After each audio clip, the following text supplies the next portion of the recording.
Maka jangan sampai ya para wanita, terkadang dia merasa lebih cantik, lebih muda, lebih pintar daripada istri laki-laki ini.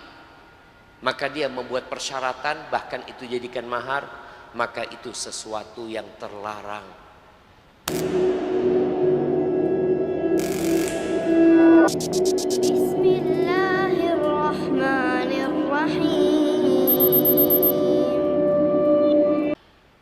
Para ulama menyebutkan tidak sah mahar yang majhul, yang tidak diketahui.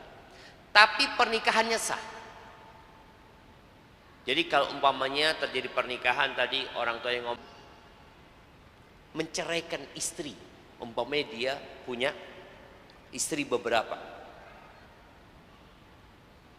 lalu dia mengatakan kepada calon istrinya ini maharnya, atau sang istri mengatakan aku mau nikah dengan engkau, maharnya engkau ceraikan istri keduamu atau istri pertamamu. Menjadikan perceraian dengan istri pertamanya itu sebagai mahar, tapi nikahnya tetap sah, terus ya dia udah dapat mahar yang seperti dia. Ahibati fillah, kenapa seperti itu? Yang pertama, menceraikan salah satu istri itu atau istri pertama itu bukan barang dan bukan manfaat yang diperbolehkan dalam agama. Rasulullah sallallahu alaihi wasallam bersabda di hadis yang diriwayatkan dari Abu Hurairah radhiyallahu taala anhu dan diriwayatkan oleh Imam Bukhari, beliau mengatakan la tas'al al-mar'atu talaqa ukhti. Tidak diperkenankan seorang wanita meminta saudarinya untuk diceraikan. Subhanallah ya. Ini buat para wanita, ketahuilah bahwa semua wanita muslimah itu adalah saudara.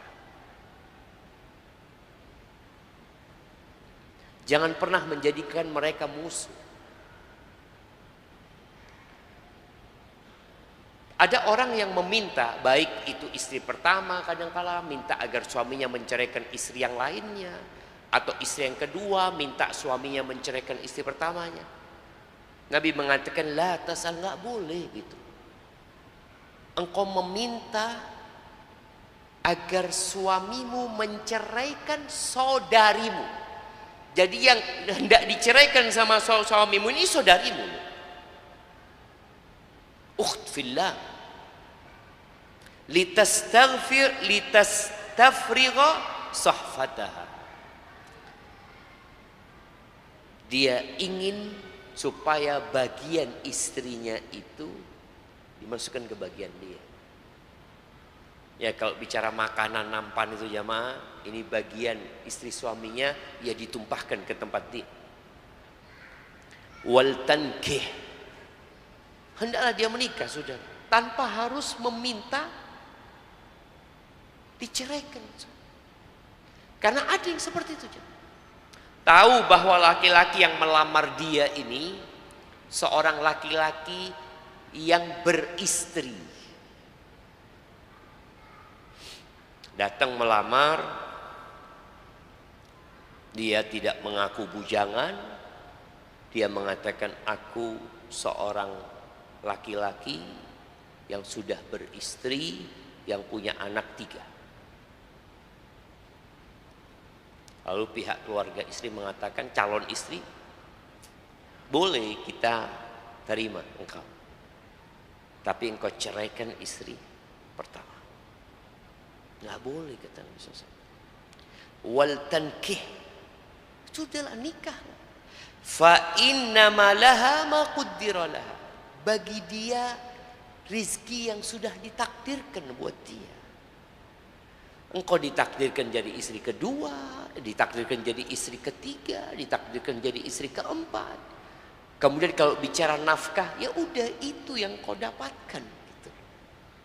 Maka jangan sampai ya para wanita, terkadang dia merasa lebih cantik, lebih muda, lebih pintar daripada istri laki-laki ini.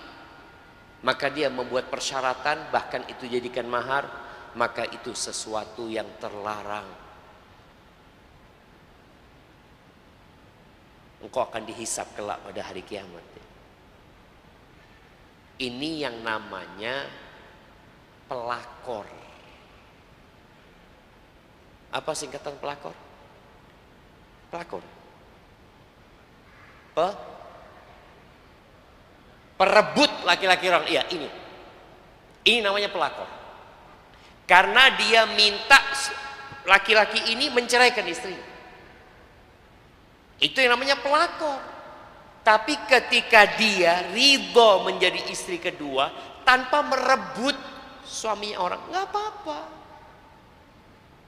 Jadi istilah pelakor ini benar adanya, seperti dalam hadis ini nih, yang dia meminta kepada laki-lakinya orang, suaminya orang ini untuk menceraikan istrinya dan dia mau kuasain itu laki-laki.